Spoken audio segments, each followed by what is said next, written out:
दोस्तों, स्वागत है आपका मेरे YouTube चैनल इंग्लिश बाबू पर। और आज मैं फिर हाजिर हूँ आपके साथ एक नई स्टोरी लेकर। और दोस्तों, आज जो स्टोरी मैं आपके लिए लेकर आया हूँ ये एक शॉर्ट मॉरल स्टोरी है। बहुत ही प्यारी अच्छी कहानी है। कहानी सुनने में आपको मज़ा आएगा। उसके अलावा दोस्तों, आज की इस स्टोरी में आपको कुछ नए इंग्लिश के वर्ड मीनिंग सीखने को मिलेंगे, उनकी करेक्ट प्रोनाउंसिएशन के बारे में पता चलेगा।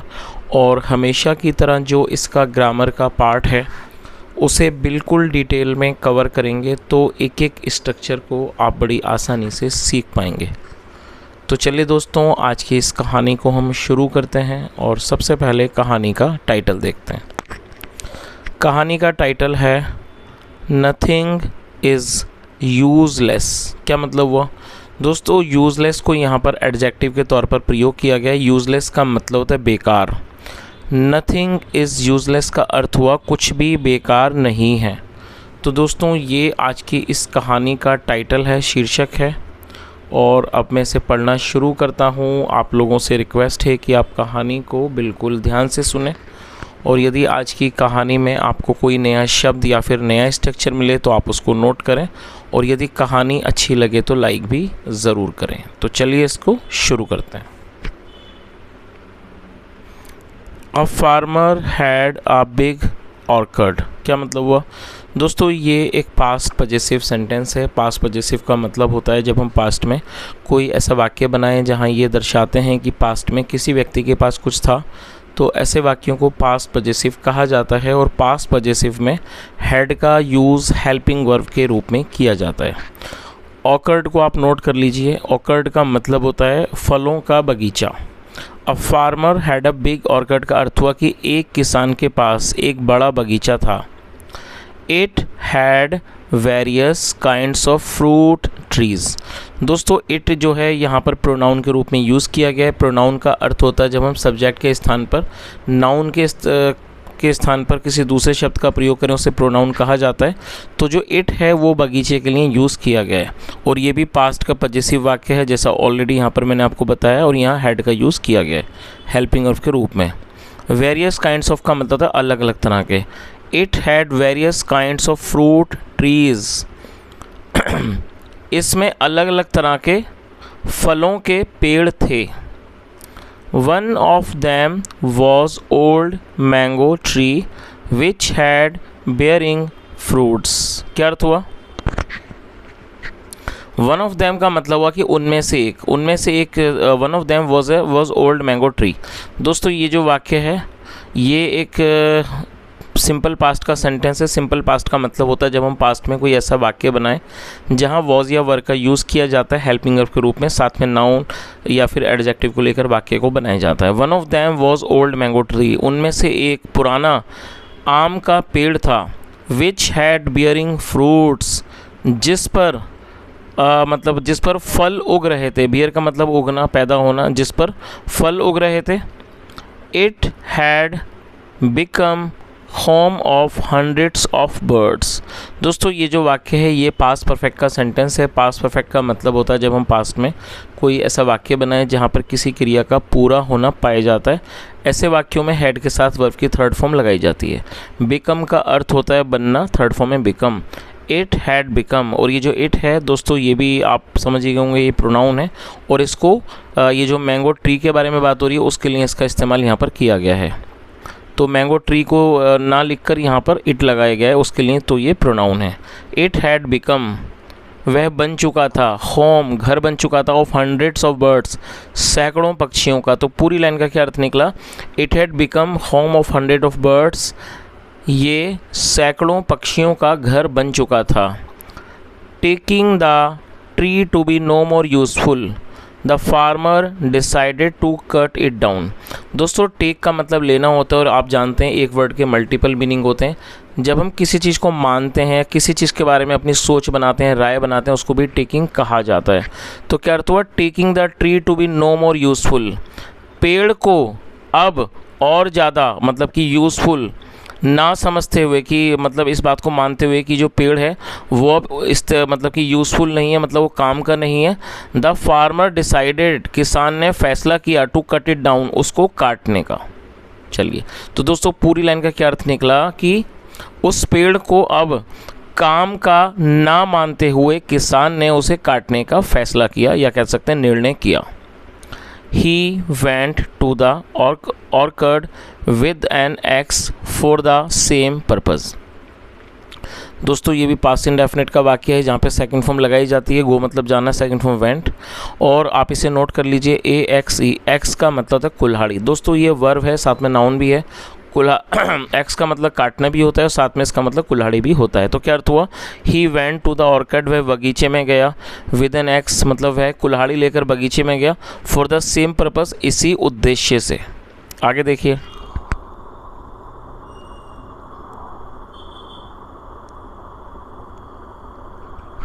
Seeing the farmer arrive with an axe, the birds pleaded.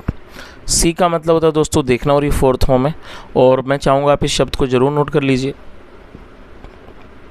PLEAD, plead का मतलब होता है विनती करना, और ये पास्ट का वाक्य है, पास्ट इंडेफिनिट का, तो यहाँ सेकंड फॉर्म लगाई गई है। तो क्या अर्थ हुआ, seeing the farmer arrive with an axe, किसान को कुल्हाड़ी के साथ आता हुआ देखकर, द बर्ड्स प्लीडेड, पक्षियों ने विनती की, मिस्टर फार्मर मतलब कि श्रीमान किसान, please don't fail this tree. दोस्तों अब मैं चाहूँगा आप इस वर्ड को ज़रूर नोट करें।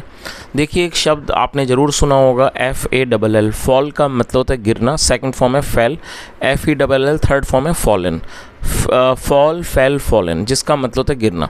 उसके अलावा दोस्तों यहाँ पे ये जो शब्द है FELL, तो आप में से कई लोगों को लग रहा होगा ये फॉल की सेकंड फॉर्म है, लेकिन दोस्तों ये जो फेल है ये एक अलग वर्ब भी है, और ये वर्ब की फर्स्ट फॉर्म है। तो और इसका मतलब जो मीनिंग आप नोट कर लीजिए, FELL का फेल का मतलब होता है गिराना या फिर काटना, तो उसे भी फेल कहा जाता है, काट कर गिराना, काटना, उसे भी फेल कहा जाता है। तो क्या अर्थ हुआ, और ये फर्स्ट फॉर्म है।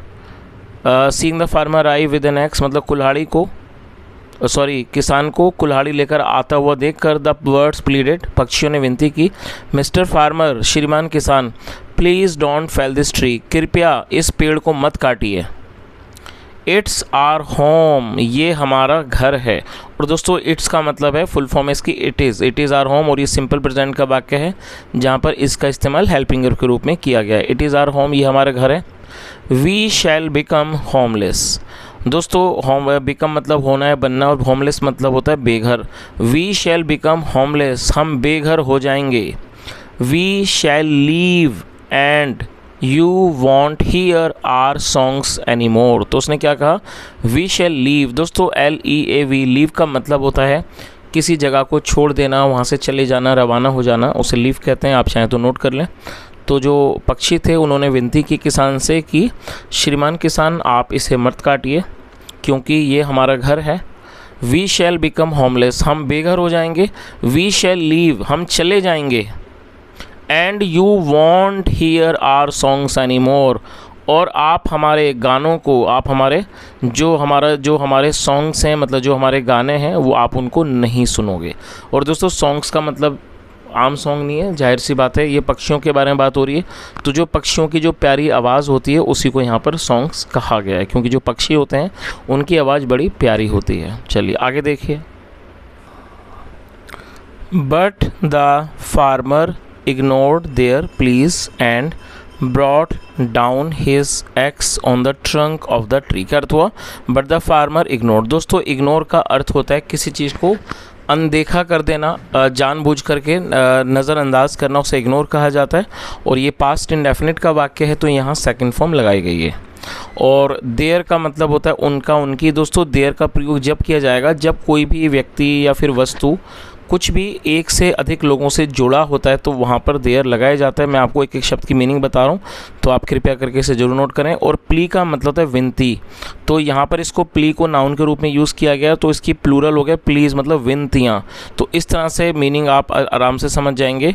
But the farmer ignored their please का अर्थ हुआ कि लेकिन किसान ने उनकी विनतियों को अनदेखा कर दिया। And brought down his x, और वो अपनी कुल्हाड़ी को ले आया on the trunk of the tree, पेड़ के तने पर ले आया।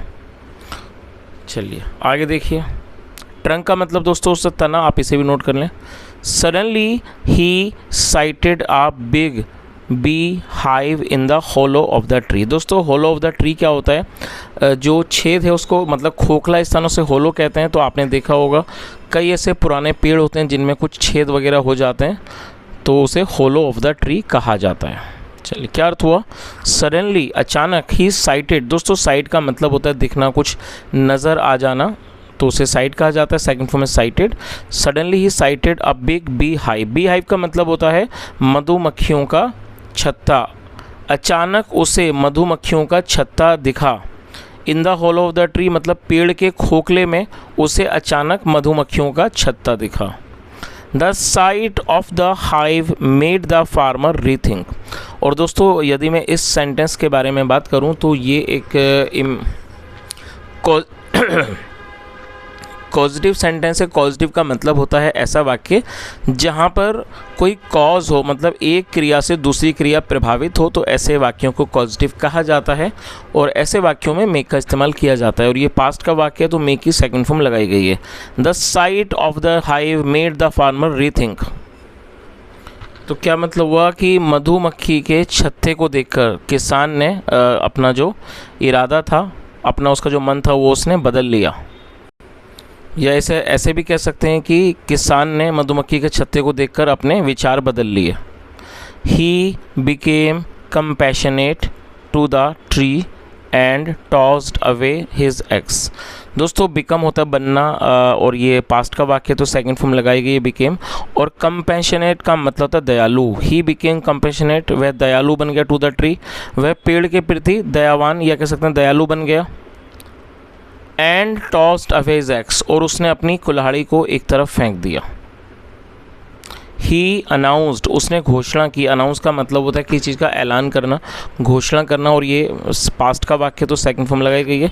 उसने घोषणा की, this fruitless tree is home of birds that sing songs for me. उसने क्या कहा कि ये जो फ्रूटलेस ट्री है, फ्रूटलेस का मतलब होता है फल रहित। ये जो फल रहित पेड़ है, इज़ होम ऑफ बर्ड्स, ये पक्षियों का घर है।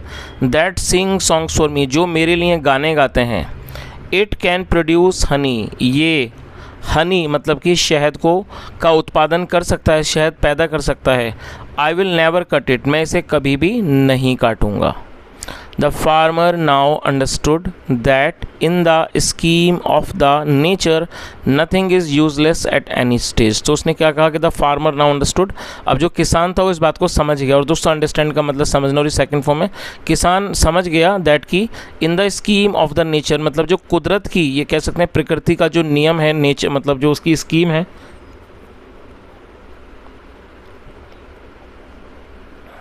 मतलब कि प्रकृति की या कह सकते हैं कुदरत की जो योजना है वो किसी भी स्टेज पर मतलब किसी भी चरण में क्या है, यूजलेस नहीं है एट एनी स्टेज।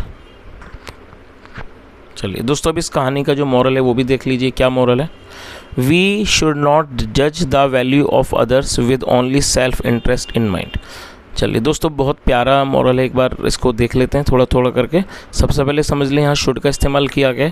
शुड का प्रयोग वाक्यों में सलाह को दर्शाने के लिए किया जाता है। यदि वाक्य वर्तमान में है तो शुड के साथ वर्ब की फर्स्ट फॉर्म भी लगाई जाएगी, यदि नेगेटिव है तो शुड नॉट के साथ फर्स्ट फॉर्म लगाई जाती है। जज का मतलब होता है किसी चीज़ को जज करना, मतलब उसके बारे में अपनी कोई राय रखना, विचार बनाना। और सेल्फ इंटरेस्ट का मतलब होता है स्वार्थ, मतलब अपना खुद का हित।